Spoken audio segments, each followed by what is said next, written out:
वन्देऽहं श्रीगुरुं श्रीयुतपदकमलं श्रीगुरुं वैष्णवांश्च श्रीरूपं साग्रजातं सहगणा रघुनाथान्वितं तं सजीवं साद्वैतं सावधूतं परिजनसहितं कृष्णचैतन्यदेवं श्रीराधा कृष्णपदां सगणललिता श्रीशाखान्वितांश्च ज्ञानतिमिरान्धस्य ज्ञानाञ्जनशलाकया चक्षुरुन्मिलितं येन तस्मै श्रीगुरवे नमः। वाञ्छाकल्पतरुभ्यश्च कृपासिन्धुभ्यश्च च पतितानां पावनेभ्यो वैष्णवेभ्यो नमः। श्रीकृष्ण चैतन्य प्रभु नित्यानन्द श्री अद्वैत गदाधर शिवसादि गौरभक्तवृन्द। हरे कृष्ण कृष्ण कृष्ण हरे हरे हरे राम राम राम हरे हरे।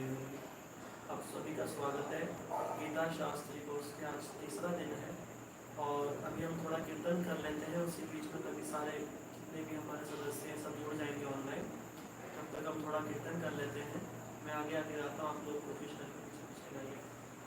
जय राधा माधव जय कुंज बिहारी, जय राधा माधव जय कुंज बिहारी, जय गोपी जन वल्लभ जय गिरिवरधारी, जय गोपी जन वल्लभ जय गिरिवरधारी, जय यशोदानंदन ब्रज जनरंजन, यशोदानंदन ब्रज जनरंजन, यशोदानंदन ब्रज जनरंजन, यशोदानंदन ब्रज जनरंजन, तीरावनचारी मुना तीरावनचारी, जय राधा माधव जय कुंज बिहारी, हरे कृष्णा कृष्णा कृष्णा हरे हरे, हरे राम राम राम हरे हरे, हरे कृष्णा कृष्णा कृष्णा हरे हरे, हरे राम राम राम हरे हरे, हरे कृष्णा कृष्णा कृष्णा हरे हरे, हरे राम राम राम हरे हरे, हरि बोल हरि बोल हरि बोल हरि बोल, निताई गौर हरि बोल हरि बोल हरि बोल हरि बोल। आप सभी का फिर से स्वागत है गीता शास्त्री कोर्स में। मैं थोड़ा सा जो पिछली क्लास का थोड़ा सा रिवीजन करा देता हूँ। पिछली क्लास में हम लोगों ने जाना, पिछली क्लास में हम लोगों ने गीता स्टार्ट कर दी थी। उसमें जो प्रथम श्लोक था धर्म क्षेत्र कुरुक्षेत्र, उम्मीद है आप सभी ने श्लोक याद कर लिया होगा। ये गीता का प्रथम श्लोक है, इसलिए हम सभी को याद होना चाहिए। इसमें बताया धर्म क्षेत्र क्यों बोला, कुरुक्षेत्र क्यों बोला, समवेता का क्या अर्थ है, और इसमें कितना गूढ़ अर्थ बताया कि स्वयं जो है धृतराष्ट्र जो है वो चाहते हैं कि युद्ध हो। कहीं दुर्योधन की मति तो नहीं पलट गई जाकर धर्म क्षेत्र में, इसलिए वो कह रहे हैं धर्म क्षेत्र कुरुक्षेत्र समवेता युद्ध।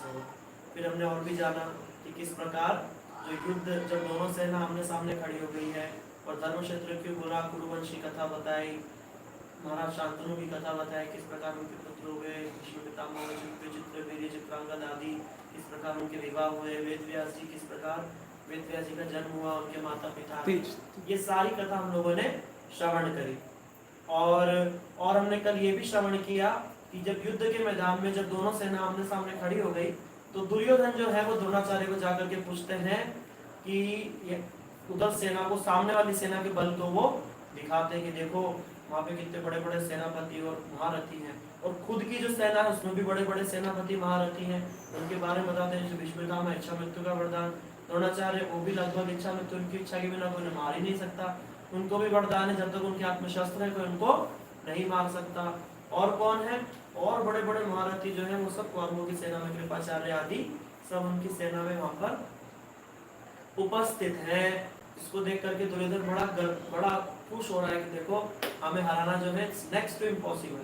और जो कृष्ण की नारायणी सेना जो है उसको भी दुर्योधन ने मान लिया है, वो भी दुर्योधन की तरफ से ही युद्ध करेंगे। इन सबको देख करके दुर्योधन बड़ा प्रसन्न हो रहा है।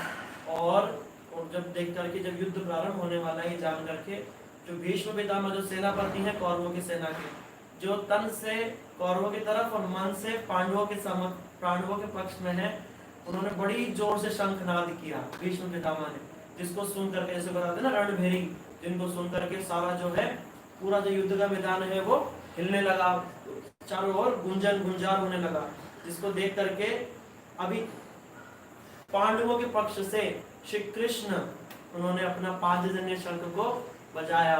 और भीष्म पितामह का जब शंख बजाना तो सब लोग बड़े सब लोग भयभीत हो गए थे, लेकिन उन्होंने सोचा कि देखो हमारा क्या बल है, हमारी सेना का क्या बल है। लेकिन जैसे ही कृष्ण ने जब शंख बजाया, कृष्ण के शंख की ध्वनि सुन करके सबके हौसले जितने उफान पड़ गए, सबके हौसले शांत हो गए। सबको समझ में आ गया, अरे बाप रे, भली हमारी सेना ज्यादा, उधर 5 अक्षोगनी सेना है, इधर 18 अक्षोगनी सेना है, लेकिन फिर भी जो उधर जो कृष्ण जी क्योंकि खड़े वहां पर, वो हम कुछ भी उनके सामने नहीं है। कृष्ण ने एक शंख ध्वनि से ही सबको, एक शंख ध्वनि से सबको दर्शा दिया।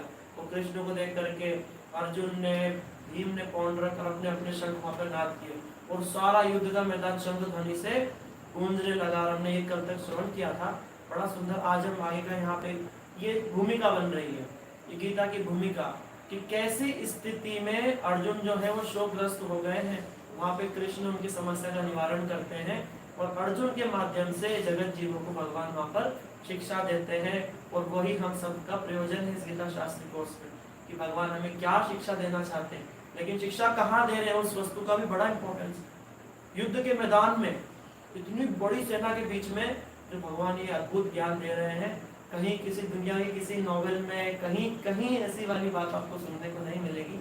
इसलिए आप लोग सब लोग हाथ में अपने शस्त्र, कॉपी और पेन लेकर के बैठ जाइए और इसको बड़े ध्यान पूर्वक सुनिए। अगम सुंदर गोपाल प्रभु बुलाते हुए आएंगे और आगे की क्लास को स्टार्ट करेंगे। हरे कृष्णा।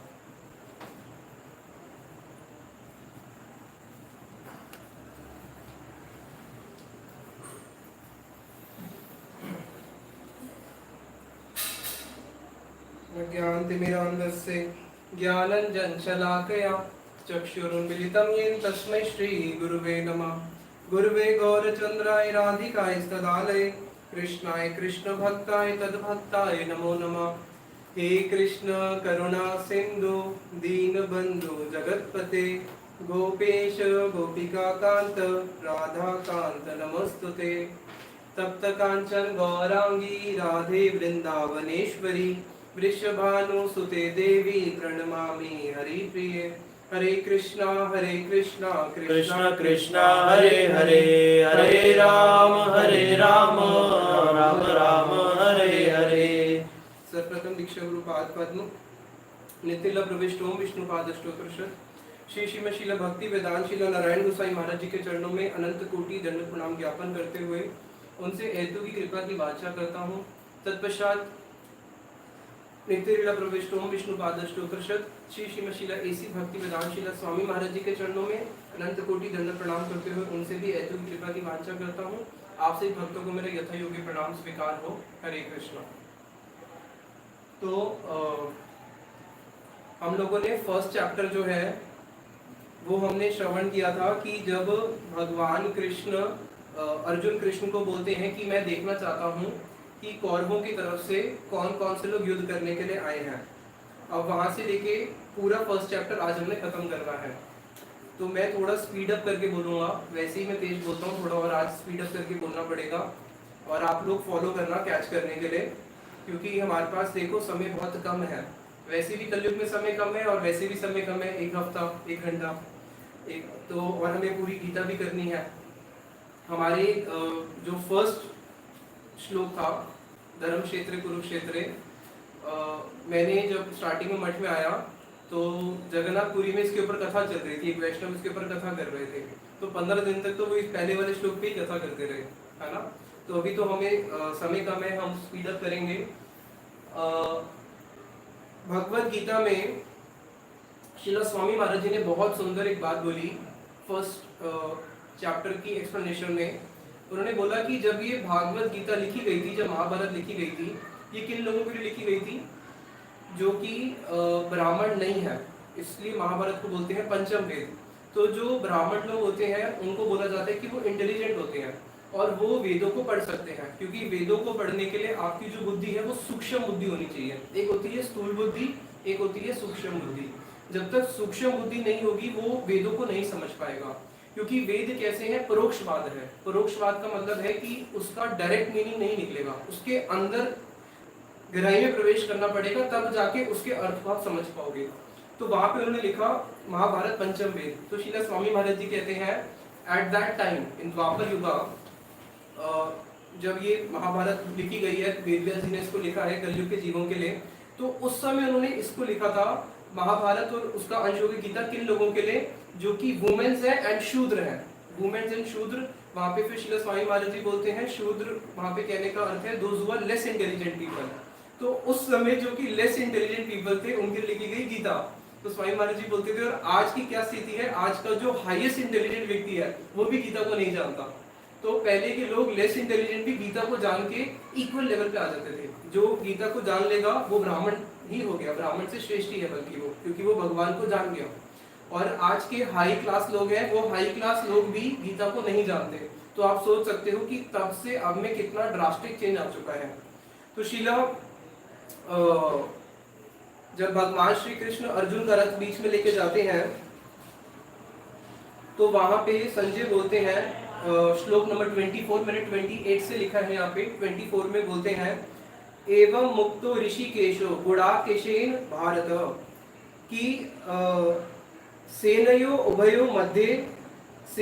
उभयो मध्य स्थापयित्वा रथोत्तमम्, कि हे भारतवंशी, संजय ने कहा हे भारतवंशी, अर्जुन द्वारा इस प्रकार संबोधित किए जाने पर भगवान श्री कृष्ण दोनों दलों के बीच में उस उत्तम रथ को लाकर खड़ा कर दिया। तो अर्जुन के कहने पे भगवान श्री कृष्ण ने क्या किया? उस रथ को बीच में लाके खड़ा कर दिया। अब कई जगहों पे कृष्ण को ये बोल रहे हैं गोविंद, कई जगहों पे उनको वो बोलते हैं माधव, कई जगहों पे उनको बोलते हैं ऋषिकेश। तो ये जो कई जगहों पे बोलते हैं केशव, कहीं पे बोला विष्णुवंशी। तो भगवान को जो ये अलग अलग नाम से अर्जुन संबोधित कर रहे हैं गीता में, उसके पीछे कहीं ना कहीं कोई तात्पर्य है। उसी प्रकार से भगवान कृष्ण जब अर्जुन को अलग अलग नाम से संबोधित कर रहे हैं, द्रौपदी बोल के, पार्थ बोल के, कुंती पुत्र बोल के, उसके पीछे भी कोई ना कोई लॉजिक है। तो यहाँ पे कह रहे हैं कि अर्जुन ने कृष्ण को क्या संबोधित किया? ऋषिकेशो, कि आप कौन है? ऋषिकेश है। ऋषिकेश का मतलब क्या होता है? ऋषि का मतलब है इंद्रियां, केश मतलब उसके स्वामी, ऋषिकेश उनके ईश्वर। तो आप सारी इंद्रियों के ईश्वर हैं, अर्थात कि जितने भी जीव हैं वो आपके दास हैं और आप सबके सेवे हैं। हम सब आपके दास हैं और आप हमारे प्रभु हो, हम आपकी सेवा करेंगे, आप ऋषिकेश हो। हमारी इंद्रियां बनी है आपको तुष्ट करने के लिए, आपकी सेवा करने के लिए। लेकिन यहाँ पे उल्टा हो रहा है, यहाँ पे कृष्ण अर्जुन की सेवा कर रहे हैं। बोला नहीं प्रभु, लेकिन आप ही ऋषिकेश हो, मैं आपकी सेवा ही कर रहा हूँ। और साथ में फिर अर्जुन को क्या बोला? गुड़ाकेशेन, गुड़ आकेशेन। गुड़ाकेशेन का अर्थ है जिस व्यक्ति ने गुड़ा का अर्थ होता है नींद, और जिसने नींद को जीत लिया उसको बोलते हैं गुड़ाकेश। अर्जुन नींद को जीत चुके हैं। लेकिन यहाँ पे गुड़ाकेश का जो मूल अर्थ है वो क्या है? आकेश। आकेश मतलब अ का मतलब हुआ विष्णु, क का मतलब हुआ ब्रह्मा और ईश का मतलब महादेव, ईश्वर महादेव। तो अ का मतलब हो गया विष्णु, क का हो गया ब्रह्मा, ईश का हो गया महादेव। जो अकेश, जो इनके भी ईश्वर है, इनके भी नियंत्रण है, वो कौन है? जो इनको भी नियंत्रण में रखते हैं वो है कृष्ण। कृष्ण की ही इच्छा से ब्रह्मा जी सृष्टि करते हैं, कृष्ण की इच्छा से शिव जी संहार करते हैं और कृष्ण की इच्छा से ही विष्णु पालन करते हैं। तब इच्छा मत ब्रह्मा करे न सृजन, तब इच्छा मत विष्णु करे न पालन। और ऐसे जो कृष्ण है वो कृष्ण भी, यहाँ पे गुड़ का एक अर्थ है स्नेह, वही कृष्ण क्या होते हैं, स्नेह से वशीभूत हो गए। किसके स्नेह से वशीभूत हो गए? अर्जुन के स्नेह से वहां पे वशीभूत हो गए। तो अर्जुन एक ऐसे भक्त हैं जिन्होंने कृष्ण को क्या किया, अपने स्नेह से वशीभूत कर लिया। कृष्ण को इस जगत की, भगवान को इस जगत की कोई भी ऐसी वस्तु नहीं है जिससे आप भगवान को अपने वश में कर सकते हो। जब भगवान दुर्योधन के यहाँ पे गए शांति दूत बन के, वहां पे उनका प्रस्ताव उसने हटा दिया, स्वीकार नहीं किया। उसके बाद दुर्योधन ने देखा कि मैं इनको अपने वश में करने के लिए क्या करता हूँ, 56 भोग खिलाता हूँ। तो दुर्योधन ने भगवान के लिए 56 भोग प्रस्तुत किए। तो भगवान ने उसके 56 भोग को साथ साथ में क्या किया, मेरे को भूख नहीं लगी तो मैं तेरे यहाँ पे भोजन क्यों करूं? अगर भूख नहीं लगी तेरे यहाँ पे भोजन क्यों करूं? पहला कारण भूख नहीं है। दूसरा कारण क्या दिया दुर्योधन, अगर भूख नहीं लगी तब भी एक व्यक्ति भोजन कर सकता है। अगर कोई सामने वाला व्यक्ति कैसे खिलाए, बहुत प्रेम से खिलाए, भूख नहीं है तब भी भोजन कर लोगे, प्रीति से खिलाए। दूसरा कंडीशन भी सेटिस्फाई होता नहीं।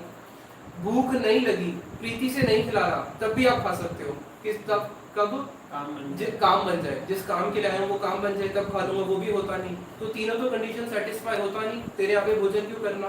उसके बाद विदुरानी के घर पे जाते हैं, विदुर के यहाँ पे, और साथ ही साथ में क्या बोलते हैं, बहुत भूख लगी है, बहुत ज्यादा भूख, इतनी भूख लगी कि केले के छिलके खा गए और केले फेंक दिए, पता ही नहीं चला, इतनी भूख लग गई।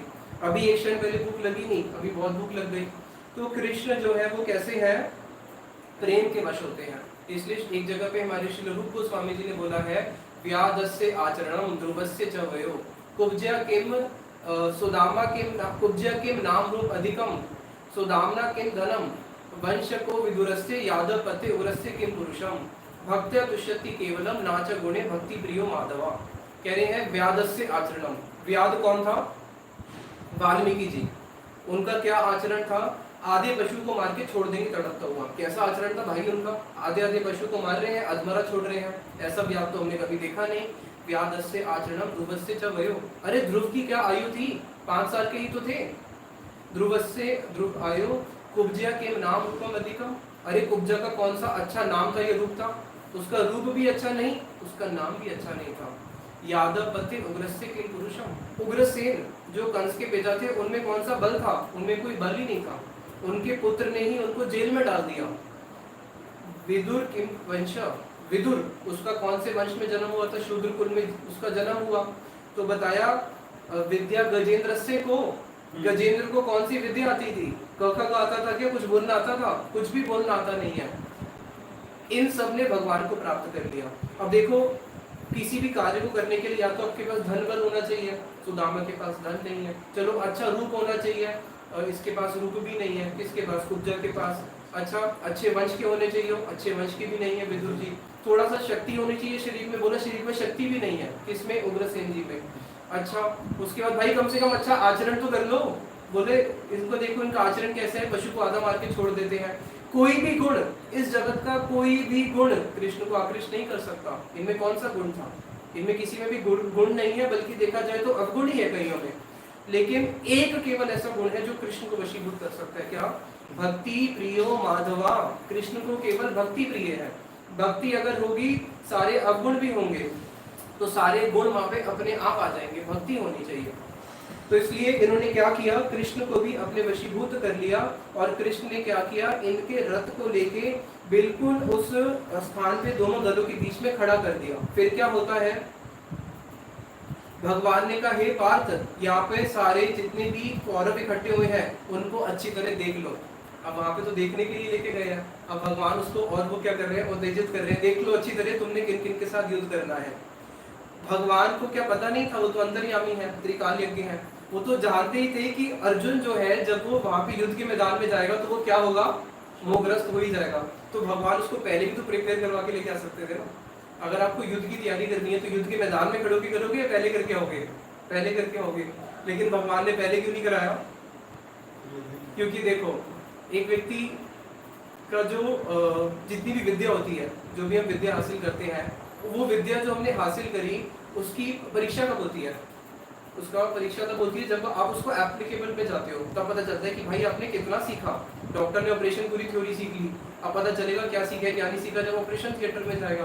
तो भगवान ने अर्जुन को जो सारी विद्या अगर पहले दे देते तो उसका इतना मूल्य न रहता। उसका मूल्य तब है कि जब उन्होंने कहाँ पे उसको विद्या दे रहे हैं, उस स्थान पे खड़े होकर विद्या दे रहे हैं। इससे पहले बहुत सारे शिक्षक होंगे जिन्होंने कहीं कहीं पे अलग अलग स्थान पे विद्या दी होगी, बट ऐसा कोई शिक्षक नहीं होगा जो युद्ध के मैदान में खड़े होकर विद्या दे रहा हो। और यहाँ पे एक इतना इम्पोर्टेंस दिखती है कि इस विद्या की हमारे लाइफ में इतनी इम्पोर्टेंस है कि युद्ध के क्षेत्र में खड़े होकर भी आप विद्या ले सकते हो। जैसे एक बारी मैं एक डीएवी स्कूल में गया था भुवनेश्वर में, बच्चों के 20-25 दिन बाद बोर्ड एग्जाम आने वाले थे, तो लास्ट डेज थे, वो स्कूल में आ रहे थे। तो मैंने उनकी टीचर को बोला, जो वहाँ की प्रिंसिपल थी, इंदिरा करके कोई मैडम थी, मैंने उनको बोला कि हम गीता सेमिनार करना चाहते हैं। तो वो बोली कि अभी तो हमारे बच्चों के एग्जाम आने वाले हैं। मैंने कहा एग्जाम में तो 20 दिन है, ये तो एक ऐसी चीज है, एग्जाम के बीच में बच्चों को सुनाओ तब भी उनका लाभ होगा, क्योंकि युद्ध के बीच में तो कृष्ण ने सुनाई थी। उसको बहुत अच्छा लगा, कह रही हाँ ठीक है, अगर ऐसी बात है तो बच्चे के लिए हम करते हैं अरेंज। तो उन्होंने 5 दिन का समय हमें दिया। फिर तो यहाँ पे भगवान कहते हैं अर्जुन तुम उन सबको अच्छी तरह देख लो। अब अर्जुन वहां पे दोनों पक्ष की सेनाओं को जब देखते हैं, अपने चाचाओं को, पिताओं को, अपने भ्राताओं को, भाइयों को, मित्रों को, ससुर को, सबको देखते हैं। उनको देखने के बाद और बहुत उनकी जो करुण हृदय से, यानी कि उन सबको देखने के बाद अच्छा मुझे इन सब के साथ युद्ध करना पड़ेगा, बहुत करुण हृदय से फिर अर्जुन कृष्ण को बोलते हैं। क्या कृष्ण को बोलते हैं? अब हम यहाँ से, ये संस्कृत का श्लोक है, आप लोग एक एक करके शब्द वाइज हम पढ़ेंगे, आप इसको पूरा शब्द वाइज समझने की चेष्टा करना।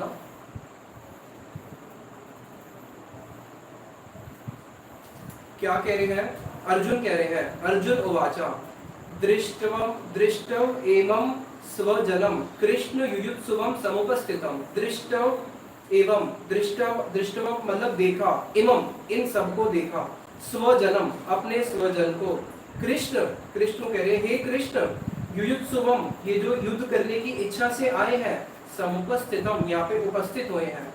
अर्जुन क्या कर रहे हैं? दृष्टवम अपने स्वजनों को देख के कह रहे हैं कृष्ण ये जो युद्ध करने की, युयुत्सुवम युद्ध करने की इच्छा से, समुपस्थितम यहाँ पे उपस्थित हुए हैं।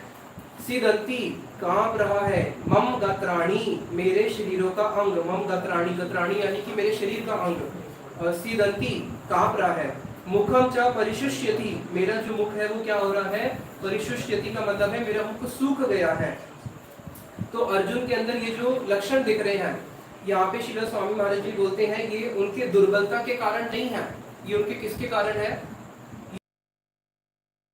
दुर्बलता नहीं आई है। अब यहाँ पे अर्जुन की जो स्थिति हुई है, अभी पहले 3 श्लोक में बता रहे हैं कैसी उनकी स्थिति है, फिर इसका कारण बताएंगे। यहाँ पे जो अर्जुन का अंग कांप रहे हैं या जो मुंह सूख रहा है, उनका भय से नहीं सूख रहा कि हाय हाय मेरी इतनी छोटी सेना, इनकी इतनी बड़ी सेना, इस कारण से हो नहीं रहा। उनको कृष्ण पे पूरा विश्वास है, अगर इनकी सारी सेना भी वहां चले जाए, कृष्ण इनके पास है, तब भी इनको भय नहीं है। इनको जो भय हो रहा है सामने वाले को देख के हो रहा है, हाय ये लोग मेरे हाथों मारे जाएंगे, हाय मुझे इसको भी मारना पड़ेगा, इसको भी मारना पड़ेगा।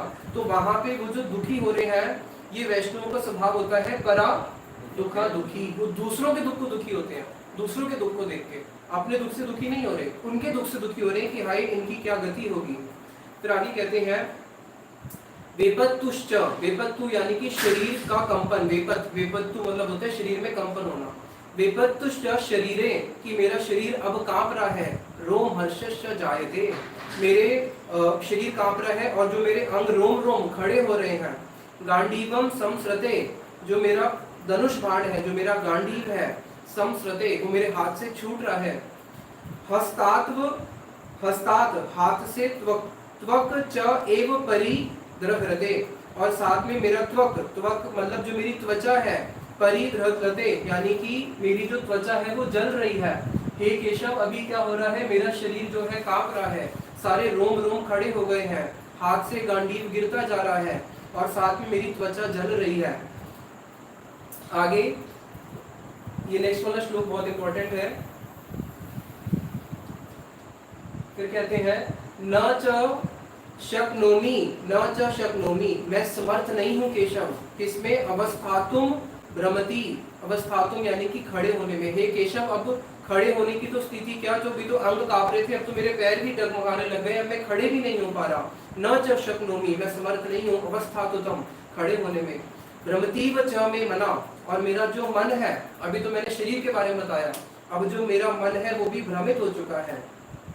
इसलिए निमित्तानि च पश्यामि, पश्यामि यानी कि मैं देख रहा हूँ केशव, मैं क्या देख रहा हूँ, निमित्तानि, निमित्तानि का यहाँ पे अर्थ है कारण, कि मैं कारण बन चुका हूँ। क्या? पश्यामि विपरीतानि केशव, कि हे केशव सब कुछ विपरीत होने वाला है। अब यहाँ पे जो शब्द है श्रील स्वामी महाराज जी कहते हैं विपरीतानि, इसका बहुत मूल एक अर्थ है विपरीतानि, कि अर्जुन अभी युद्ध करने के लिए आए थे क्या सोच के, सबको मार दूंगा, कि सबको मार दूंगा, उन सबका विनाश हो जाएगा और मेरे को अपना राज्य वापस मिल जाएगा, ये धर्म का युद्ध है।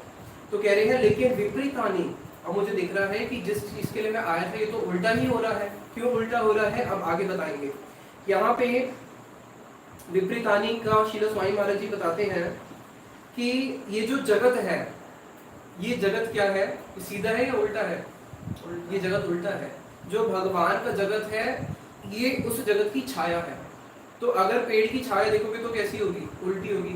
तो श्रील स्वामी महाराज जी बोलते हैं जगत उल्टा, यहाँ पे आप सीधा काम करो उसका फल भी उल्टा, उल्टा काम करोगे तो उसका फल भी उल्टा। यहाँ पे इसको सीधा होता ही नहीं है। जैसे श्रील स्वामी महाराज जी ने उदाहरण दिया कि इस जगत में सब लोग क्या चाहते हैं, मुझे क्या मिल जाए, सुख मिल जाए। अर्जुन युद्ध करने के लिए आए हैं, किसके लिए? सुख मिल जाए। उस तरफ कौरव लोग भी युद्ध करने के लिए आए हैं, किस लिए? सुख मिल जाए। बोले कि इस जगत में क्या होता है, बड़ा सुंदर उदाहरण दिया श्रील स्वामी महाराज जी ने। बोले कि इंग्लैंड के लोग सोचते हैं भाई यहाँ पे कितना सर्दी है, इतना बर्फ गिरता है, काश हम लोग भारत में होते। भारत में तो इतना सर्दी होता नहीं, वहाँ गर्मी होता है, वहाँ इतना अच्छा रहेगा। यहाँ पे पूरा सर से लेके पैर तक कपड़े ढक के रखना पड़ता है, वहाँ पे गर्मी में आराम से घूमते फिरना। और भारत के लोग क्या सोचते हैं कि हाय हाय यहाँ पे इतनी गर्मी है, काश आप इंग्लैंड में होते, वहाँ बर्फ गिरती है उसको देखते, वो लोग कितने सुखी। और इंग्लैंड का लोग क्या सोचता है, भारत का लोग कितना सुखी। श्रील स्वामी महाराज जी बोले दोनों ही कैसे हैं, दोनों ही दुर्बुद्धि हैं, दोनों ही मूर्ख हैं। कोई समझदार व्यक्ति ये नहीं सोचता कि दोनों ही दुखी है, इंग्लैंड का लोग भी दुखी है और भारत का लोग भी दुखी है, ये कोई सोचता नहीं। दोनों एक दूसरे के बारे में क्या सोचते, नहीं वो सुखी, नहीं वो सुखी। उसी प्रकार से वहां पे जब वो युद्ध करने के लिए आए हैं तो वो क्या सोच रहे हैं कि हाँ नहीं ये सुखी है, नहीं इसको मार के हम सुखी हो जाएंगे, उसको मार के हम सुखी हो जाएंगे। नहीं, इस जगत का नेचर ही ऐसा है कि सब विपरीतानी। जो इससे पहले हमने ऋषिकेश एक शब्द बताया था ना, जहाँ पे भगवान को अर्जुन ने बोला ऋषिकेश, तो वहाँ पे श्रील स्वामी महाराज जी बोलते हैं ऋषिकेश का मतलब क्या है कि हमें कृष्ण को संतुष्ट करना है, हमारी इंद्रियां कृष्ण को संतुष्ट करने के लिए बनी है। लेकिन जिस दिन हम अपनी इंद्रियों से कृष्ण को संतुष्ट ना करके अपने आप को संतुष्ट करने लग जाते हैं, उसी दिन से हमें दुख मिलता है। जिस दिन हम लोग ये समझ लेंगे कि मेरे को कृष्ण को संतुष्ट करना है, उस दिन आपको क्या मिलेगा, उसी दिन से आपको आनंद मिलना शुरू हो जाएगा। तो यहाँ पे विपरीतानी वो कह रहे हैं कि मैं युद्ध नहीं करूंगा। क्यों? क्योंकि मैं तो सुख के लिए आया हूँ, लेकिन मैं देख रहा हूँ कि इनको अगर मैं मारूंगा इससे मुझे क्या मिलेगा, दुख मिलेगा। और यहाँ पे कृष्ण क्या बोल रहे हैं, केशव, केशव, कृष्ण का नाम केशव, क्योंकि उन्होंने केशी दैत्य का वध किया। तो वहां पे इसलिए केशव बोल रहे हैं कि अब मेरे हृदय में जो मोह उत्पन्न हो चुका है, हे केशव इसका भी वध करो, आप केशव हो। अब यहाँ पे एक बहुत महत्वपूर्ण बात आप समझने की चेष्टा करना कि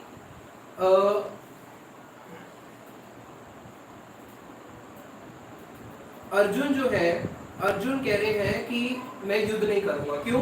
परा दुख का दुखी, उनके दुख में दुखी हो रहे हैं कि हाय मेरे कारण से वो लोग दुखी हो जाएंगे। अब अर्जुन का यहाँ पे जो डिसीजन है कि मैं अपने स्वजनों को अगर मारूंगा तो क्या होगा, उनको भीम को, भीष्म पितामह को देख के और अपने भाइयों को देख के उनके हृदय में करुणा आ गई है। कौरवों के पक्ष में जो भीष्म पितामह है, भीष्म पितामह सबसे ज्यादा अर्जुन जो प्रेम करते हैं वो भीष्म पितामह से करते हैं। अब वो अर्जुन के सामने क्या है, एक दुविधा खड़ी हो चुकी है। एक तरफ है धर्म का युद्ध और एक तरफ है उनकी परिवार की आसक्ति, उनकी परिवार की आसक्ति। अब वहां पे वो क्या कर रहे हैं, अपने धर्म को नीचे करके अपनी परिवार की आसक्ति को आश्रय दे रहे हैं कि हाय सामने तो मेरी परिवार की आसक्ति है, अगर मैं अपने ही परिवार वालों को मार दूंगा तो मेरा क्या लाभ होगा। यहाँ पे भी अर्जुन के हृदय में सुख की कामना है या नहीं है? यहाँ पे भी अर्जुन के मन में सुख की कामना है कि उनको मार के मुझे सुख कैसे मिलेगा। तो अभी तक जो अर्जुन सोच रहे हैं वो किस पॉइंट ऑफ लेवल पे सोच रहे हैं, अपने स्वार्थ पे सोच रहे हैं कि मुझे सुख और दुख, वो अभी धर्म के पक्ष में नहीं आए हैं कि मैं कृष्ण किस में सुखी होंगे? अभी उनका मन वहां तक नहीं पहुंचा। अभी वो कहां तक पहुंचे हैं कि मैं युद्ध में सुखी होने के लिए आया था, लेकिन अगर मैं इनके साथ युद्ध करूंगा तो मैं दुखी हो जाऊंगा। तो ये जो अपने स्वार्थ के लिए जब हम डिसीजन लेते हैं, अपने सुख और दुख के लिए, तब तक भी हम कृष्ण की, जब तक हम कृष्ण की इच्छा को नहीं समझते, कृष्ण के सुख को नहीं समझते, तब तक भी हम लोग एक स्पिरिचुअल लेवल पे नहीं आ सकते। तो यहाँ पे और वैसे तो विपरीत हानि होना ही है, अर्जुन ने सच बोला है, क्योंकि दुर्योधन आया है कि मैं सार्वभौम बन जाऊंगा, पूरे जगत का सार्वभौम, लेकिन उसको 6/3 की जमीन से ज्यादा तो मिलने वाली नहीं है जलने के लिए। तो अब आगे फिर अर्जुन बोलते हैं नेक्स्ट श्लोक में,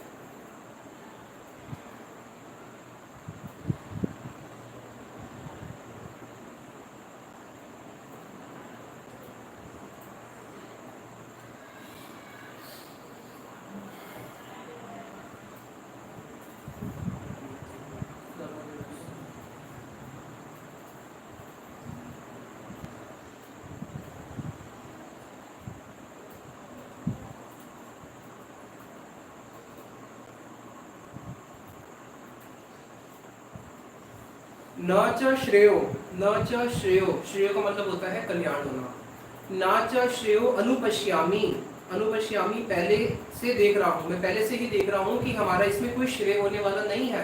हे केशव, अगर हम युद्ध करेंगे, हे कृष्ण, युद्ध करने से हमें कोई श्रेय नहीं मिलेगा। हत्वा स्वजल मह आवे, हत्वा मैं मार दूंगा, स्वजलम कि मैं अपने ही बंधुओं को मार रहा हूँ, आहवे यानी कि युद्ध में। हाय केशव, मेरे को अपने ही बांधवों को मार के कोई भी श्रेय मिलने वाला थोड़ी ना है। ना कांक्षे विजयम, मैं इसलिए भी आकांक्षा नहीं करता विजयम, मेरे को विजय नहीं होना। कृष्ण ना च राज्यम सुखानी च, हे कृष्ण मुझे राज्य का सुख भी नहीं चाहिए। यहाँ पे श्रील भक्ति सिद्धांत सरस्वती ठाकुर प्रभुपाद जी बहुत ही अच्छी बात बताते हैं कि ये जो शब्द है ना च श्रेय, श्रेय का मतलब क्या होता है? इस जगत में दो वस्तु है, उसको आप लोग अच्छी तरह समझना। एक होता है श्रेय और एक होता है प्रेय। श्रेय मतलब होता है जिसमें मेरा कल्याण होगा, और प्रेय मतलब होता है जो मुझे अच्छा लग रहा है, लेकिन हो सकता है वो मेरे लिए अच्छा हो या नहीं भी हो। श्रेय और प्रेय, जैसे बच्चों को स्कूल भेजते हैं माता पिता, बच्चे स्कूल नहीं जाना चाहते, बच्चे चाहते हैं हम घर पे ही रहें, स्कूल में क्यों जाना, हमारा इतना डिसिप्लिन है। तो बच्चों के लिए स्कूल में जाना श्रेय है, और घर पे रहना क्या है? घर पे रहना प्रेय है। डॉक्टर ने मना किया है कि ज्यादा मीठा मत खाना, मीठा खाना हो गया प्रेय, और डाइट फूड खाना हो गया श्रेय। तो इस जगत में प्राय लोग जो होते हैं वो अपने श्रेय के बारे में सोचते नहीं है, वो किसके बारे में सोचते हैं? प्रेय के बारे में सोचते हैं। श्रेय के बारे में केवल वही व्यक्ति सोच सकता है जो व्यक्ति शरणागत हो चुका है कृष्ण के प्रति, क्योंकि श्रेय का जो मार्ग है वो कृष्ण बताते हैं, और इस जगत के लोग कौन सा मार्ग बताते हैं? वो प्रेय का बताते हैं। तो श्रेय का मार्ग जो निश्चित किया है वो कृष्ण ने किया है, साधु संतों ने किया है। जब तक हम लोग उनकी वाणी को अपने जीवन में नहीं उतारेंगे, हमारा श्रेय हो ही नहीं सकता। हम लोग केवल प्रेय के मार्ग पे चलते हैं। और श्रील प्रभुपाद जी बोलते हैं कि जो प्रेय का मार्ग है, प्रेय का मार्ग तो पशु भी करते हैं, पशु के जीवन में श्रेय नहीं है। पशु के जीवन में 84 लाख योनि में केवल क्या है? प्रेय है। जो आपको इंद्रियों को अच्छा लगता है वो वस्तु मिल जाएगी, लेकिन जो आपके आत्म कल्याण की अच्छी वस्तु हो वो किसी भी योनि में नहीं मिलेगा, वो केवल मनुष्य योनि में ही मिलता है। इसलिए मनुष्य योनि में हम श्रेय के मार्ग में अगर आपको चलना है तो प्रेय के मार्ग को पूरा क्या करना पड़ेगा? उस तरफ छोड़ना पड़ेगा। जब तक आप प्रेय नहीं छोड़ोगे, श्रेय की ओर नहीं चल सकते। तो अर्जुन ने जब तक कृष्ण के शरणागत नहीं हुए, जो सेकंड चैप्टर में होंगे, तब तक उनको श्रेय का मार्ग समझ में नहीं आ रही। अभी वो कह रहे हैं कि मेरा इनसे युद्ध करना श्रेय नहीं है, और फिर कृष्ण बोलते हैं कि नहीं अर्जुन, तुम्हारा युद्ध करना ही श्रेय है। फिर अर्जुन ने युद्ध किया। अर्जुन ने जब युद्ध किया, उनका श्रेय हुआ या नहीं हुआ? उनका श्रेय हुआ। और उससे पहले अर्जुन ने क्या फिक्स कर लिया कि नहीं, इनसे युद्ध करना श्रेय नहीं है, लेकिन बाद में वही अर्जुन को युद्ध करना पड़ा और वही उसके लिए श्रेय हुआ। श्रेय का मतलब मंगल, अगर उसको उसका सिनोनिम्स देखा जाए तो मंगल। तो उसका मंगल किसमें है? कृष्ण की बात को मानने में। इसलिए जब अर्जुन, प्रभुपाद जी कहते हैं कि जब अर्जुन जैसे व्यक्ति भी अपने श्रेय को निर्धारित नहीं कर पा रहे, अर्जुन भी अपने लिए क्या मंगल है उसको फिक्स नहीं कर पा रहा, तो क्या आप और हम लोग कर सकते हैं? हम लोग तो भूल ही जाओ किसी भी जगह में कर पाएंगे। इसलिए अगर श्रेय का मार्ग लेना है तो क्या करना पड़ेगा? संपूर्ण कृष्ण की बात माननी पड़ेगी। फिर आगे कहते हैं कि इसलिए मुझे नहीं लगता कि मेरा कोई श्रेय है इनसे युद्ध करने के लिए, और ना ही मुझे कोई राज्य का सुख चाहिए, इसलिए मैं युद्ध नहीं करूंगा। फिर आगे कहते हैं किम नो राजेन गोविंद, किम नो राजेन गोविंद किम भोगे जीवितेन वा, कि हे कृष्ण किम वो राजेन, कि मैं इस राज्य को लेके, गोविंद यहाँ पे भगवान को वो कह रहे हैं गोविंद, किम भोगे जीवितेन वा, कि मैं इस राज्य को लेके और जीवितेन इस भोग को लेके, यानी कि संसार के भोग को लेके जिसके लिए मैं युद्ध करने आया हूँ, इसको अगर मैं इसके लिए अगर मैं जीवित रहता हूँ, येषाम अर्थे कांक्षतिम, येषाम अर्थे जिन लोगों के लिए मैं कांक्षति इन चीजों की इच्छा करता हूँ, किन लोगों के लिए, इस जगत में एक व्यक्ति अपने परिवार के लिए तो अपना सब कुछ एक्सपैंड करता है, परिवार के लिए उसको घर चाहिए, गाड़ी चाहिए, अपना राज्य चाहिए, तो इन लोगों के लिए, जिन लोगों जो मेरे अपने परिवार के लोग हैं, जिन लोगों के लिए ये शाम अर्थे कांक्षति, ये शाम अर्थे इन लोगों के लिए मैं कांक्षति जिस सुख को चाहता हूँ, राज्य सुख को चाहता हूँ, नो राज्यम भोगा सुखानी चाह, तो उस राज्य को भोगने से मुझे कैसे सुख मिलेगा जब ये लोग ही नहीं रहेंगे। ये इस जगत का नेचर है कि हम एक बार मैंने ये सुना था कि हम लोग सारा जीवन जिन लोगों के लिए कार्य करते हैं, जो हमारे परिवार के आसपास के जो भी मित्र है, परिवार है, सोसाइटी है, ये लोग कैसे हैं, ये लोग हमसे जलते हैं। संसार का नेचर है, संसार का नेचर है परा सुख दुखी, कि आपके सुख को देख के लोग क्या हो जाते हैं, दुखी हो जाते हैं। और वैष्णवों का कैसा है, परा दुख दुखी, दूसरों के दुख को लेकर दुखी होते हैं। तो एक जगह पे यहीं पे ब्रज में मैं कहीं जा रहा था, एक कीर्तन चल रहा था, बड़ा सुंदर पद था कि जो लोग पूरा जीवन भर मुझसे जलते थे वही मुझे जलाने के लिए आए हैं। तो इस जगत के लोग कैसे हैं, यद्यपि हम सब कुछ इन लोगों के लिए करते हैं, लेकिन अगर हमारे पास लोग ही ना हो, हमारे पास अपने लोग ही ना हो, परिवार ही खत्म हो जाए, तो हम उस सुख को लेके करेंगे क्या। तो अर्जुन कह रहे हैं कि इसलिए मुझे ये सुख नहीं चाहिए कि जिससे मैं अपने परिवार वालों को ही मार दूं, तो फिर मैं किसके लिए इतना बड़ा सुख ले रहा हूँ, किसके लिए मैं राज्य ले रहा हूँ। यहाँ पे उन्होंने कृष्ण को गोविंद बोला है, किम नो राज्य गोविंद। गोविंद क्यों बोला है, श्रील स्वामी महाराज जी बोलते हैं गोविंद इसलिए बोला है, गोविंद का अर्थ क्या है, गोविंद, गो का मतलब होता है गोप, गोपियां, गवाले, गायें, तो जो विंद यानी कि आनंद, तो गोविंद क्या है, जो गोपियों को, ग्वालों को, गैयाओं को, ब्रजवासियों को आनंद देते हैं, इसलिए वो है गोविंद। तो यहाँ पे जो अर्जुन अब उनको गोविंद बोल रहे हैं, वो इसलिए बोल रहे हैं कि आप मेरे को भी आनंद दो। लेकिन श्री स्वामी महाराज जी बोलते हैं कि गोविंद का अर्थ ये नहीं है कि वो हमारी इंद्रियों की सेवा करे और हमें आनंद दे। जिस दिन हम कृष्ण को आनंद देंगे, उस दिन उससे कोटि गुना ज्यादा आनंद आएगा। सुदामा ने कृष्ण को क्या दिया, दो मुट्ठी चावल दिए, टूटे चावल दिए। तो भगवान जब रेसिप्रोकेट करते हैं, जितना आप देते हो वो उससे ज्यादा देते हैं। तो भगवान ने उसको उससे ज्यादा दिया या नहीं दिया, ज्यादा दिया। तो अगर हम लोग भगवान की सेवा करते हैं, भगवान को आनंद देते हैं, तो भगवान हमें उससे ज्यादा आनंद देंगे या नहीं देंगे, उससे ज्यादा आनंद भी देंगे। तो इसलिए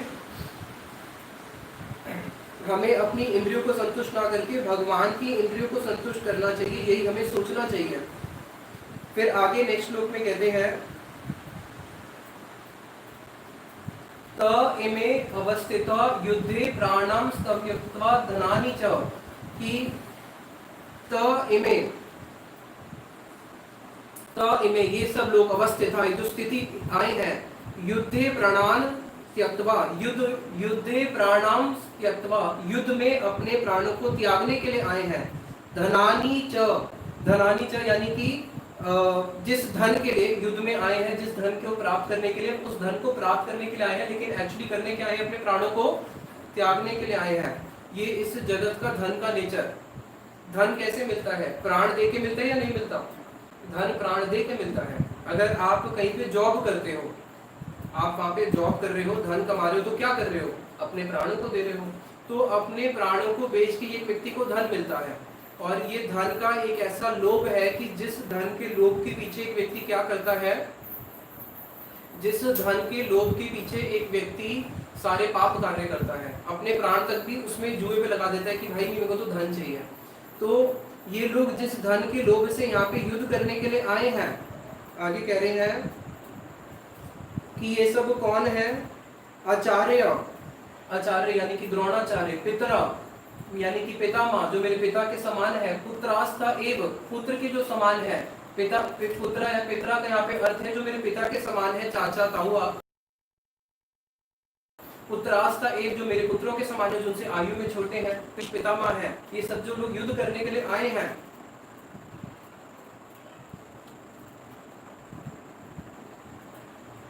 फिर मैंने नेक्स्ट वाला श्लोक इसमें नहीं दिया, उसमें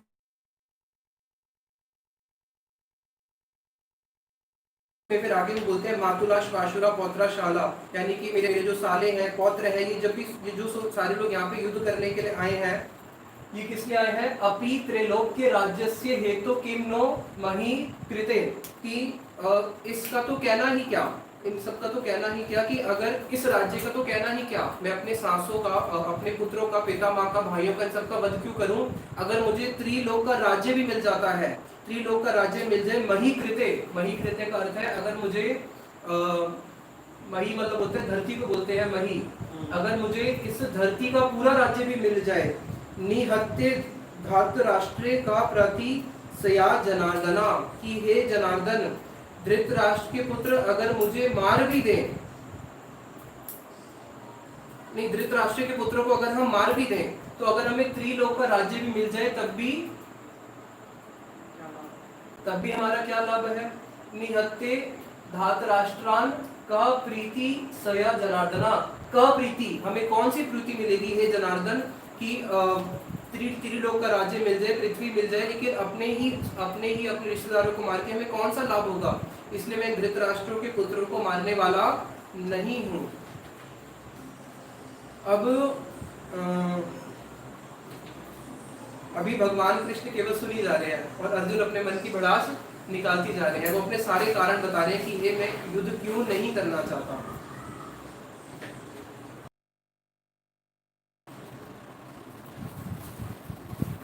यहाँ पे एक बहुत अच्छी बात कहते हैं श्रीला स्वामी महाराज जी की, अर्जुन जो है कह रहे हैं कि मैं धृतराष्ट्र के पुत्रों को वध नहीं करना चाहता, तो अर्जुन के हृदय में उनके प्रति दया आ रही है कि नहीं नहीं हे केशव इनको क्षमा कर दो। वहाँ पे जो अर्जुन ने क्षमा कर ही दिया ना। अब कई लोग यहाँ पे एक मिसकंसेप्शन क्रिएट करते हैं कि देखो अर्जुन तो युद्ध नहीं करना चाहता था, और भगवान ने उसको फिर बाद में एक फर्स्ट चैप्टर में अर्जुन ने पूरे कारण बताया मैंने युद्ध क्यों नहीं करना, उसके बाद 17 चैप्टर तक भगवान उसको मतलब और उत्तेजित करते जा रहे, नहीं तुम्हें युद्ध करना है करना है करना है, ज्ञान योग बता दिया, भक्ति योग बता दिया, फिर कर्म योग, सब कुछ बता दिया, किसी भी प्रकार से ये 3 प्रकार भाई तेरे से तो युद्ध में करवाऊंगा ही, है ना। तो कई लोग इसके ऊपर गलत मतलब उठाते हैं, लेकिन ऐसा नहीं है। देखो ऐसा क्यों नहीं है, यहाँ पे जो अर्जुन के हृदय में जो मोह आ रहा है, ये भगवान ने ही उसके हृदय में मोह उत्पन्न किया है अपनी योग माया शक्ति से। क्यों? देखो इससे पहले भी अर्जुन ने इन सबके साथ युद्ध किया था, अकेले युद्ध किया था, तब कृष्ण भी नहीं थे, जब ये लोग अज्ञातवास में थे। अज्ञातवास में जब ये थे और जब इनका अज्ञातवास पूरा हो गया था, जब अंतिम दिन था, तो वहां पे एक कैलकुलेशन मिस्टेक आ रही थी, इनका अज्ञातवास खत्म हो चुका था और दुर्योधन को लग रहा था कि इनका अज्ञातवास खत्म नहीं हुआ है, तो इनका एक आपस में युद्ध हुआ था। सारी की सारी सेना आई थी और ये विराट नगर में रह रहे थे राजा के पास, और जब विराट नगर के राज्य उसकी पूरी कौरवों की सेना आई थी, तो अर्जुन अकेले ही गए थे और अर्जुन ने अकेले वहां पे युद्ध किया था। विराट का जो पुत्र था, मुझे क्या नाम था उसका? उत्तरा का भाई उत्तर साथ में क्या था, और जब उसने सेना देखी तो सेना देखती वो तो रथ भगाने लगा, और अर्जुन क्या थे उस समय उनके साथ ही बने हुए थे। तो अर्जुन ने बोला नहीं नहीं मुझे युद्ध करना आता है, तुम डरो मत, मैं युद्ध तो हम करेंगे। वैसी शिक्षा दी जैसे कृष्ण ने अर्जुन को भी दी। हाँ, तो वहाँ पे जैसे कृष्ण को शिक्षा दे रहे हैं वैसी सेम शिक्षा अर्जुन ने उत्तर को दी थी। वो सारथी बने हुए थे, अभी वो कृष्ण सारथी बने हैं और ये योद्धा है। तो फिर ये वहाँ पे एक वृक्ष था, जिस वृक्ष पे पांडवों ने अपने सारे अस्त्र रखे थे, उसने अपने अस्त्र लिए और अर्जुन ने अकेले इन सबके साथ युद्ध किया था और सबको उसने मूर्छित कर दिया था। मूर्छित करने के बाद भीष्म पितामह हो, चाहे भीष्म पितामह तक को मूर्छित कर दिया था, चाहे कर्ण हो, दुर्योधन हो, फिर इसने उसको बोला कि जाओ और इन सबकी मुकुट लेके आ जाओ, लेकिन भीष्म पितामह का मुकुट मत लेके आना। सबका मुकुट लेके आए और फिर राज में जाके दिखाया कि कैसे अपने विजय प्राप्त करी है। तो कहीं पे भी अर्जुन को जो युद्ध का भय नहीं है, अर्जुन को यहाँ पे युद्ध का भय नहीं है, क्योंकि अकेले ही जब अर्जुन ने भीष्म पितामह कर्ण को पराजित कर दिया था। तो यहाँ पे जो वो मुंह में आए हैं, वो जो मुंह में आए हैं, ये भगवान की ही ऐसी वो है कि भगवान ने अपने ही भक्तों के माध्यम से, भगवान क्या करते हैं, अपने ही भक्तों को शिक्षा देके इस जगत के लोगों को शिक्षा देते हैं। तो यहाँ पे अर्जुन को निमित्त बना के भगवान हम लोगों को शिक्षा देना चाहते हैं। तो यहाँ पे आगे हाँ, अब अर्जुन तो मन ही मन कह रहे हैं कि मैं इनको क्षमा कर देता हूँ। उनके मन में तो ये भाव आ रहा है ना कि हमें इन्हें क्षमा कर देना चाहिए।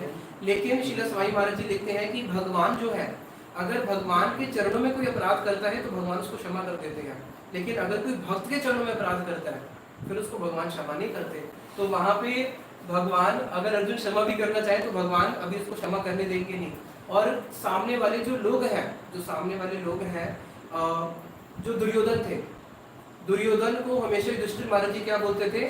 सुयोधन। उसको कभी भी दुर्योधन बोलेंगे नहीं, बोलते थे सुयोधन। तो जो साधु स्वभाव होता है और एक होता है दुष्ट स्वभाव। साधु स्वभाव का यद्यपि ये गुण है कि उसको क्षमा ही करता है। साधु हमेशा क्या करता है? क्षमा ही करता है।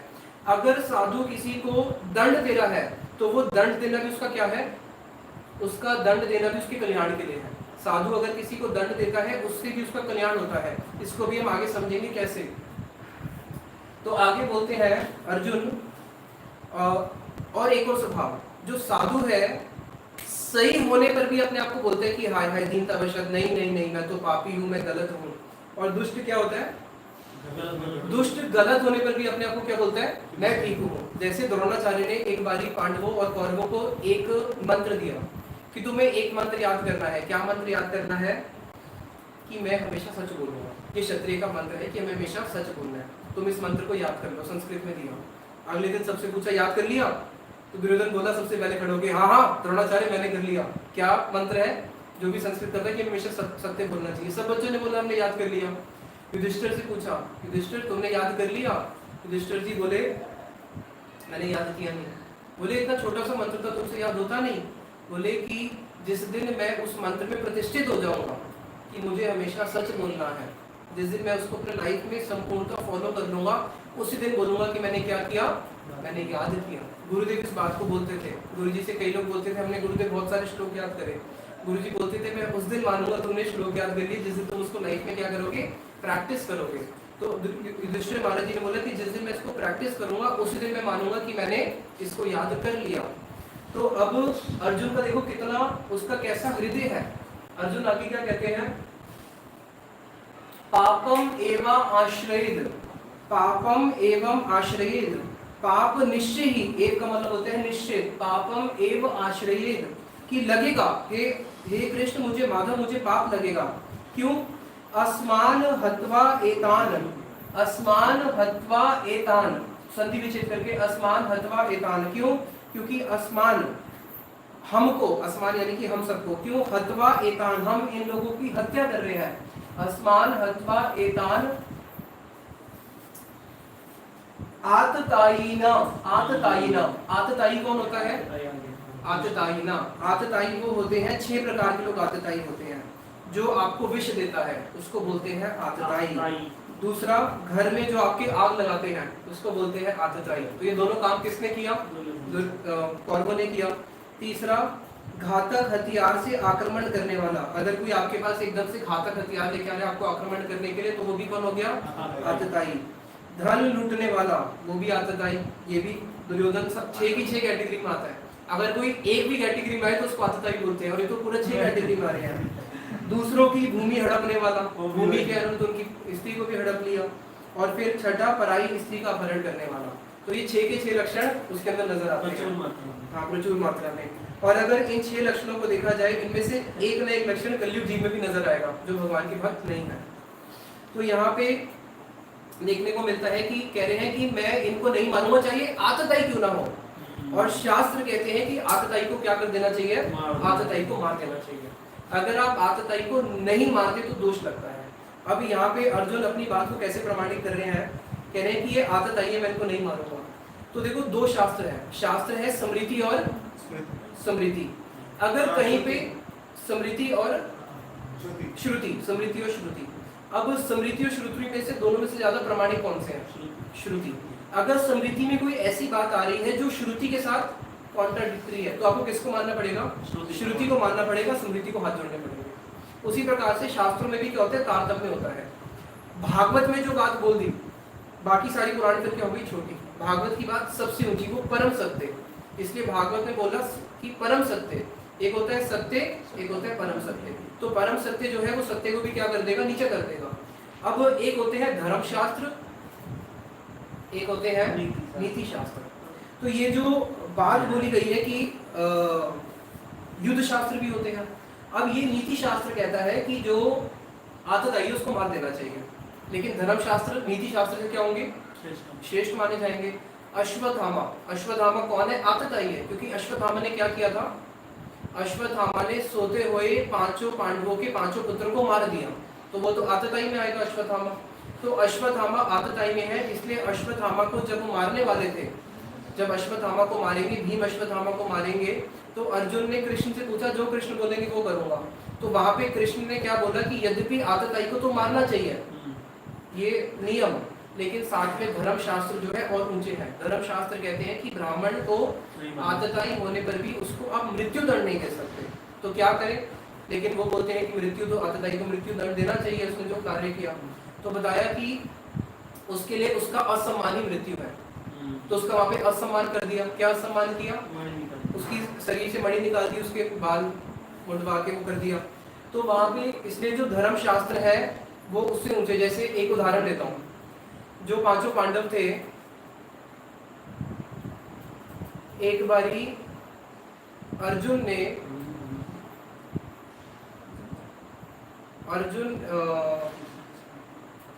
एक बारी वो होता ना, जब अर्जुन ने दुर्योधन को मारना था, क्या था वो? एक बारी ऐसा कुछ हुआ था जिसमें अर्जुन दुर्योधन को मारेंगे युद्ध में। एक बारी क्या ऐसा कुछ हुआ था, मुझे स्मरण नहीं आता कुछ क्या था, जिसमें अब अर्जुन ने बोला कि जो भी युद्ध में ऐसा करेगा उसको मैं मारूंगा। तो अब उन्होंने दुर्योधन को मृत्यु दंड देना है अर्जुन ने। तो उन्होंने कृष्ण को बोला मैं क्या करूँ, मेरे भाई हैं, मेरे को उनको मृत्यु दंड देना पड़ेगा। बोले अब जब इन्होंने ऐसा कार्य किया कि तुम्हें इसको मृत्यु दंड देना पड़ेगा, तो तुम ऐसे करो, शास्त्रों में लिखा हुआ है जो सम्मानित व्यक्ति होता है उसकी निंदा कर दो, वो उसके लिए मृत्यु से भी बढ़कर है, तो तुम दुर्योधन की निंदा कर दो, तुम्हारा कार्य सिद्ध हो जाएगा। तो भगवान कृष्ण ने जब अर्जुन को बोला, तो अर्जुन ने युधिष्ठिर महाराज जी की, सॉरी, अपने ही बड़े भाई युधिष्ठिर महाराज जी को उन्होंने एक दिन मृत्यु दंड देना था। क्योंकि क्या था वो, युधिष्ठिर अगर ऐसा कुछ करेंगे तो मैं उनको मृत्यु दंड दूंगा, ऐसा उनका एक कुछ अर्जुन का संकल्प था। युद्ध में अगर पीछे भाग के आ जाएंगे, क्या ऐसा कुछ था। अब उनको मृत्यु दंड देना है, तो क्या करेंगे? कृष्ण ने बोला कि तुम इनकी निंदा कर दो। तो अर्जुन ने उनकी बहुत निंदा करी। अरे तुम कैसे भाई हो, जुए में अपनी पत्नी को लगा दिया, ऐसा भी कोई जुआ खेलता है क्या? और अपने आप को बहुत बड़े धर्मात्मा समझते हो जुआ खेलते हुए। और उनकी बहुत बहुत निंदा करने लग गए, उनके बारे में बहुत काफी निंदा करी। अब जब निंदा करी तो उसके बाद उन्होंने, अर्जुन ने फिर अपना उठाया तलवार और अपनी गर्दन पे रखी, बोले कृष्ण मैं अपने आप को मार दूंगा। बोले अपने आप को क्यों मार रहे हो? कि मैंने एक प्रतिज्ञा ये भी करी थी कि जिस दिन मैं अपने भाई की निंदा करूंगा उस दिन मैं अपने आप को मृत्यु दंड दूंगा। तो भगवान बोले कि शास्त्रों में एक और नियम है। क्या नियम है? कि जो सज्जन व्यक्ति होते हैं, सज्जन व्यक्ति की जो अपनी प्रशंसा होती है, सज्जन व्यक्ति अगर अपने मुख से अपनी खुद प्रशंसा करे तो वो उसकी मृत्यु के समान है। अर्जुन ने कभी जीवन में अपनी प्रशंसा नहीं करी। बोले तुम अपनी ही प्रशंसा गा दो, वो तुम्हारी मृत्यु से बढ़कर है। फिर अर्जुन अपनी ही प्रशंसा गाने लगे सबके सामने कि देखो मैंने युद्ध में ये कर दिया, मैं स्वर्ग में चला गया, मैंने ये किया वो किया, अपनी दुनिया भर की उन्होंने प्रशंसाएं गाई। लंबा टॉपिक हो जाएगा। तो शास्त्रों में हर प्रकार की सॉल्यूशंस है ना। वहाँ पे जब लक्ष्मण जी को मृत्युदंड दिया था वहाँ पर भी यही किया। हाँ, जब लक्ष्मण को मृत्युदंड दिया था तभी राम जी अपमान करके छोड़ दो। तो अब यहाँ पे वो कह रहे हैं कि मैं आतताई को भी वध नहीं करूंगा अर्जुन। तस्माद ना अर्हा वयम, अर्हा ना कभी नहीं, अर्हा योग्य नहीं है, वयम हंतुम, वयम यानी कि हम, हंतुम इनको मारे, हम इनको नहीं मारेंगे। धातराष्ट्रान सबांधवान, धातराष्ट्रान सबांधवान, जो धातराष्ट्र यानी कि धृतराष्ट्र के जो पुत्र है, धृतराष्ट्र का मतलब है धृत, कस के पकड़ के रखना अपने राष्ट्र को, जिसने अपनी राजगद्दी को इतना कस के पकड़ के रखा, इतना कस के पकड़ के रखा, सबने समझा दिया। यहाँ तक कि धृतराष्ट्र के जो पिता लगते हैं वेदव्यास जी, जब युद्ध होने वाला था तो वेदव्यास जी ने भी आके समझाया। वेदव्यास जी जानते थे कि भाई तेरे सारे पुत्र मर जाएंगे, तब भी वो अंधे हो चुके थे धृतराष्ट्र, किस लिए? अपने राज के अंध में, कि तब भी उसकी आंख नहीं खुली कि भाई वेदव्यास जी समझा रहे हैं, त्रिकाल यज्ञ है। वेदव्यास जी उन्होंने फिर महाभारत लिखी, उन्होंने भी समझाया, नहीं माना। तो कह रहे हैं उसके पुत्र सबांधवान, और जो उसके बांधव हैं, स्वजनम ही कथम हत्वा, स्वजनम उसके जो मित्र आए हैं, ही कथम हत्वा, कैसे हम उन सबको हत्वा, हम उन सबको मार सकते हैं। सुखी ना श्याम माधवा, हे माधव हम उन सबको मार के कैसे सुखी हो सकते हैं। तो अब यहाँ पे बोल रहे हैं माधव, माधव क्यों बोल रहे हैं? माधव है जो लक्ष्मी के पति, लक्ष्मी का मतलब होता है मंगल। तो आप सबके मंगल विधान करने वाले हो हे माधव, आप बताओ मेरा मंगल कैसे होगा? अपने ही भाइयों को मार के, उनके बांधवों को और उनके मित्रों को मार के हम कैसे सुखी हो सकते हैं? और भगवान अभी केवल सुनी जा रहे हैं। इसलिए भगवान परफेक्ट टीचर है। जो परफेक्ट टीचर होता है वो क्या करता है? पहले सामने वाले की पूरी क्वेरी सुनता है, क्वेरीज अच्छी तरह। अब नेक्स्ट श्लोक 37।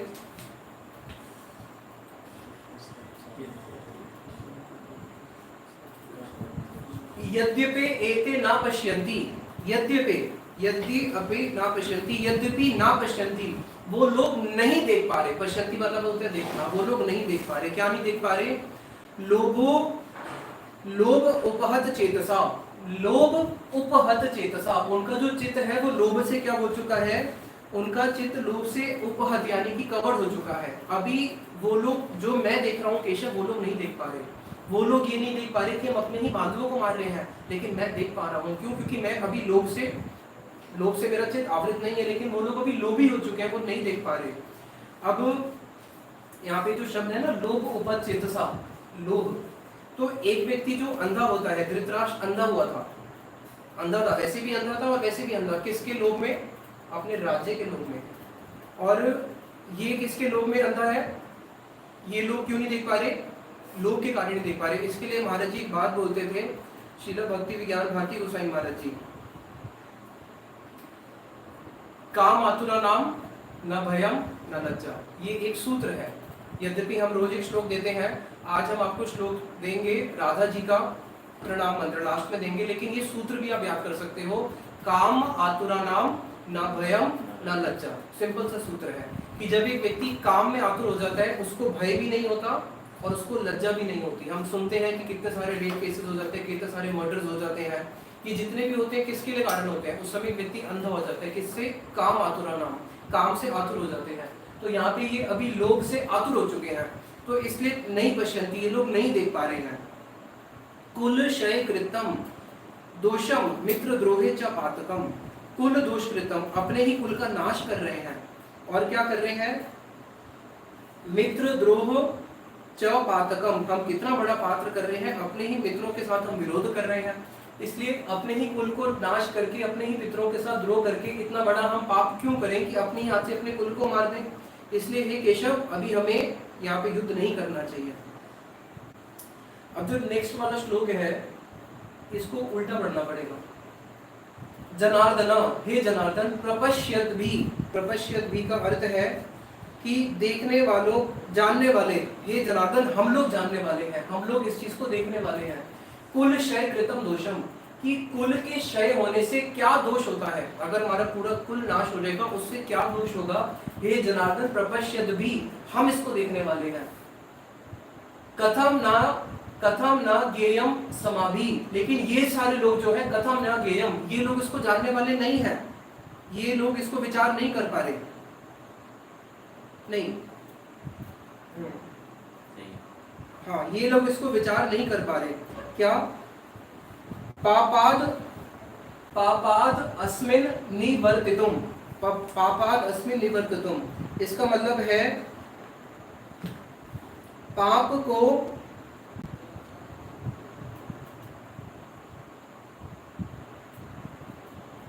पापाद अस्मिन निवर्तितुम, पापों से अस्मान इन निवर्तितुम, हाँ, पापाद अस्मिन, इस पाप से, किस पाप से? अपने ही कुल को क्षय करने का जो दोष है, उस पाप से। पापाद अस्मिन निवर्तितुम, निवर्तितुम यानी कि यहाँ पे कहना चाह रहे हैं निवर्तितुम, अपने ही बंद करने के लिए।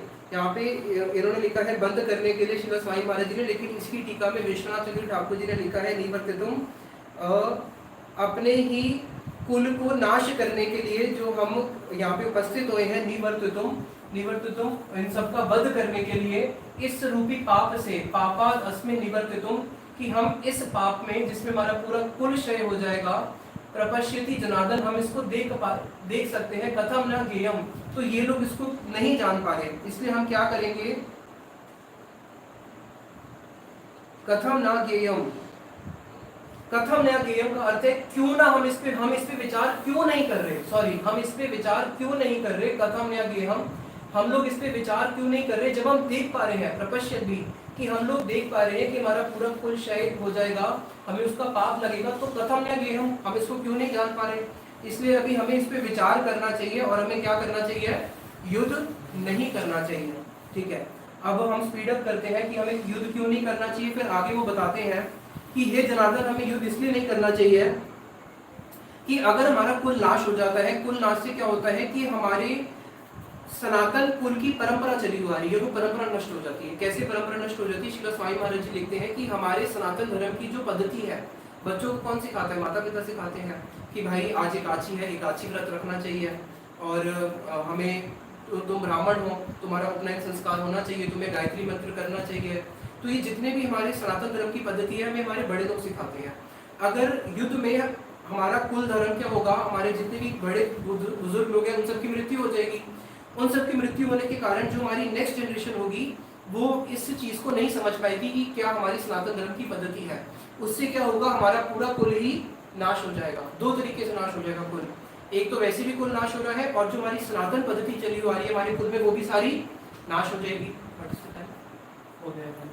ठीक है, फिर आगे वो बोलते हैं कि जब हमारे कुल में सनातन धर्म की जो हमारी पद्धति चली हुई आ रही है नाश हो जाएगी, तो जब हमारी ये पद्धति ही नाश हो जाएगी, फिर उससे क्या होगा? हमारे परंपरा के अंदर धर्म की जगह क्या आ जाएगा?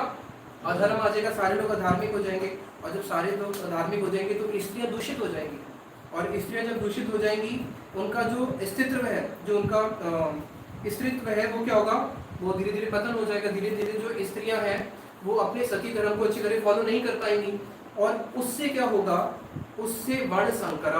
वर्ण संकर का मतलब होता है कि इसको थोड़ा समझ लो, वर्ण संकर किसे कहते हैं। वर्ण संकर होता है कि जब भी हम शादी करने जाते हैं, एक तरफ पुरुष का गोत्र, एक तरफ स्त्री का गोत्र। स्त्री कभी भी अपने से नीचे कुल में शादी नहीं करेगी। समझ में आया?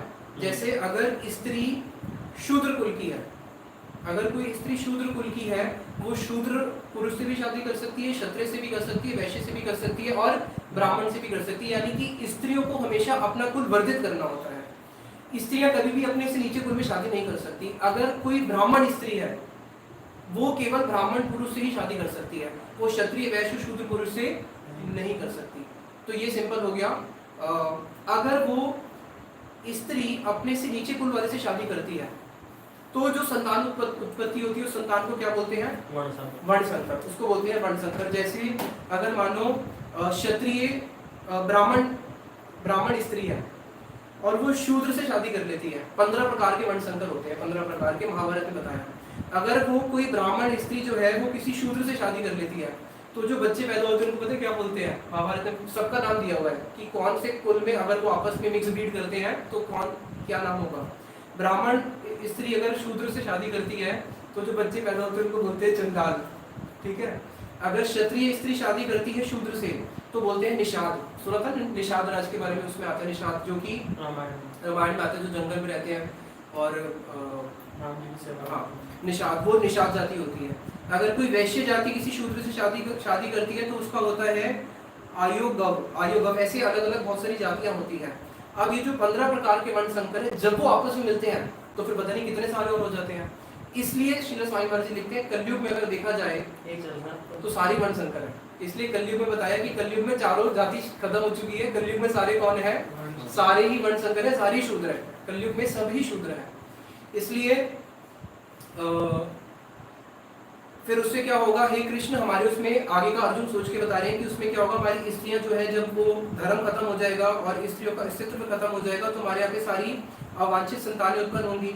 और श्रील स्वामी महाराज जी बोलते हैं कि जब सारे ही वर्ण संकर हो जाते हैं तो देखो कितनी प्रैक्टिकल बात श्रील स्वामी महाराज जी आगे तक के लिख रहे हैं कि जब सारे बच्चे अब क्या हो रहे हैं? वर्ण संकर हो रहे हैं, तो उन बच्चों के अंदर संस्कार नहीं रह जाते। तो फिर वो बच्चे क्या होते हैं? उनको बोलते हैं अवांछित संतानें जो होती हैं। फिर एक ऐसा समय आता है कि सारी बाढ़ आ जाती है, सारी वर्ण संकर आ रहे हैं। और जब ऐसा समय आएगा उस समय क्या होता है? मानव जाति पर युद्ध और महामारी के संकट आ जाते हैं। और वो हम देख ही रहे हैं, इंडिया चाइना रोग सुनते हैं युद्ध का, और महामारी हम देख ही रहे हैं। तो उसका कारण क्या है? वर्ण संकर। इसलिए श्रील स्वामी महाराज जी लिखते हैं कि आध्यात्मिक जगत की जो उन्नति है वो होती है स्त्री से।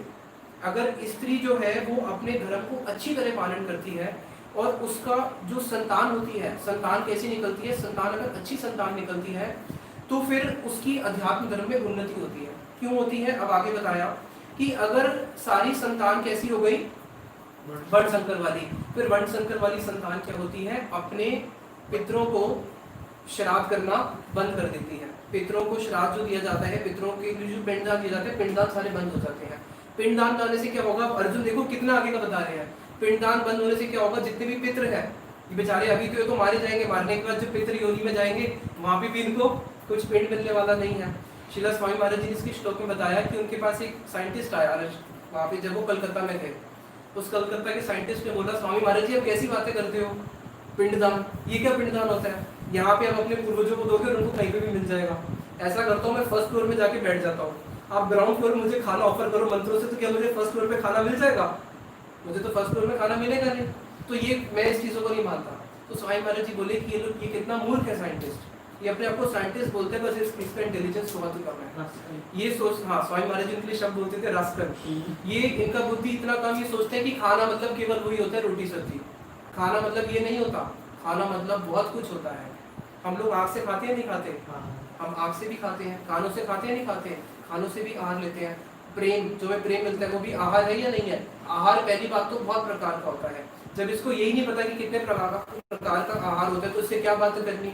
और उसके बाद जो भी पिंडदान दिया जाता है, यहाँ पे हमारे पितृ जहाँ पे भी जिस भी योनि में है उनको उस योनि में प्राप्त होता है। जैसे मानो किसी का पितृ गाय बना हुआ है, आपने यहाँ पे पिंडदान किया तो उसको वहाँ पे क्या मिल जाएगा, उसको पूरी सब्जी नहीं, उसको वो चारा मिल जाएगा। अगर कोई किसी का पितृ जो है वो पिशाच बना हुआ है तो उसको क्या मिल जाएगा, उसको वहाँ पे खून मिल जाएगा, क्योंकि वो खून पीते हैं। तो पितृ जिस भी योनि में होते हैं उसको उस योनि में उसकी वो वस्तु मिल जाती है। इसलिए जो पिंडदान दिया जाता है वो दिया जाता है भगवान का निवेद्य प्रसाद। जब हम भगवान को भोग लगा के उसको प्रसाद देते हैं, उससे क्या होता है, उस प्रसाद से वो जिस भी योनि में होता है वहां से उसका बंधन छूट जाता है, उसको मनुष्य योनि प्राप्त होती है, फिर वो भगवान का भजन करके भगवत धाम की ओर आगे बढ़ता है। तो इसलिए हे केशव, अगर हम लोग यहाँ पे युद्ध करते हैं, आगे हमारी संतान वर्ण संकर होगी और वो पिंडदान भी देना बंद कर देगी, उससे लुप्त पिंड उदक क्रिया, पिंड की जो क्रिया है वो पूरी समाप्त हो जाएगी, और जो देखने को मिल रहा है कि वो भी नहीं है। फिर उसके बाद क्या होगा, पूरी कुल परंपरा हमारी नाश हो जाएगी, अवांछित संतानें आ जाएंगी और वो बहुत दुष्कर्म करेंगी, और उस दुष्कर्म से हमारे परिवार का कल्याण किस प्रकार से हो सकता है, पूरा धर्म ही हमारा खत्म हो जाएगा, पूरा परिवार भी खत्म हो जाएगा। और मैंने अपनी गुरु परंपरा से ऐसे सुना है, हे प्रजापालक कृष्ण, क्या सुना है, जो कुल धर्म का विनाश करते हैं सदैव नरक में जाते हैं। वो भी सब नरक में जाएंगे और मैं इस कुल धर्म का नाश कर रहा हूँ, मुझे भी नरक में जाना पड़ेगा। इसलिए कितने आश्चर्य की बात है कृष्ण, हम इतना बड़ा पाप कर्म करने के लिए हम यहाँ पे प्रस्तुत हो चुके हैं कि जिसमें हम भी नरक में जाएंगे, ये भी नरक में जाएंगे और हमारे आने वाला सब जनरेशन भी नरक में जाएगा। इसलिए हम इनको नहीं मारेंगे। तो अगर मैं अपने अस्त्रों को छोड़ देता हूँ, मैं निहत्था हो जाता हूँ, मैं निहत्था हो जाऊँ इस रणभूमि पे, और मुझ निहत्थे के ऊपर अगर ये धृतराष्ट्र के पुत्र मेरा वध भी कर दें, अगर ये मेरा वध भी कर दें, तब भी मैं युद्ध करने वाला नहीं हूँ। और अगर ये मेरा वध कर देते हैं, मानो मैं भी युद्ध नहीं करता, यही लोग मेरा वध कर दें निहत्थे का, मैं समझता हूँ कि वही मेरे लिए अच्छा है, वही मेरे लिए श्रेय है। वहाँ पे अर्जुन कह रहे हैं कि वही मेरे लिए श्रेयकर होगा। तो अब अर्जुन पहले कह रहे थे मेरे लिए युद्ध करना श्रेयकर नहीं है, अब कह रहे हैं कि अगर मैं इस निहत्थे पे मुझे मार कर दे, मुझे मार दे, यही मेरे लिए श्रेय है। तो अभी ये सारा जो अर्जुन बातें बोल रहे हैं, अर्जुन सारी बात तो शास्त्र की बोल रहे हैं, शास्त्र के बाहर से तो कुछ बात नहीं बोल रहे। और अगर एक दृष्टि से देखा जाए तो भाई बिल्कुल सच ही बोल रहे हैं, गलत क्या बोल रहे हैं, सही तो कह रहे हैं। लेकिन क्योंकि अभी हम लोग अपनी बुद्धि से सोच रहे हैं, इसलिए इसमें श्रेय नहीं है।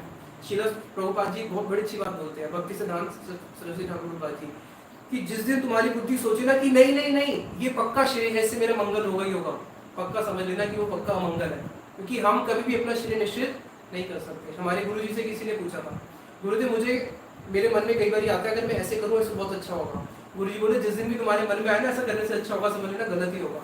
इसलिए जो गुरु वैष्णव बोल रहे हैं उसी को ही मानना, और अगर वो समझ में नहीं भी आए आपको लेकर, नहीं गुरु जी बोल रहे हैं ऐसे करना चाहिए, कृष्ण बोल रहे हैं ऐसे करना चाहिए, लेकिन ऐसे अच्छा थोड़ी ना होगा, ऐसे अच्छा होगा, तो भाई जैसे वो बोल रहे हैं ना, अगर तुम्हें लग रहा है वो गलत होगा, नहीं वो ही अच्छा होगा, लेकिन जो तुम सोच रहे हो वो गलत ही होगा।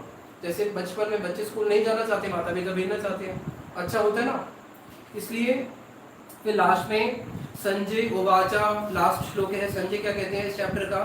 संजय ने कहा, युद्ध भूमि में इस प्रकार कहकर अर्जुन ने अपना धनुष और बाण एक और रख दिया और शोक संत चित्त से रथ के आसन पर बैठ गया। अर्जुन रथ के आसन में बैठ गया, धनुष बाण को एक साइड रख दिया और धृतराष्ट्र बड़े खुश हो गए कि हाँ अर्जुन अब युद्ध करना नहीं चाहता। और फिर कृष्ण कैसे पूरी पोजीशन चेंज कर देते हैं, स्टोरी में चेंज आता है, वो हम सेकंड चैप्टर से जानेंगे। यहीं पे हम वाणी को विश्राम देते हैं।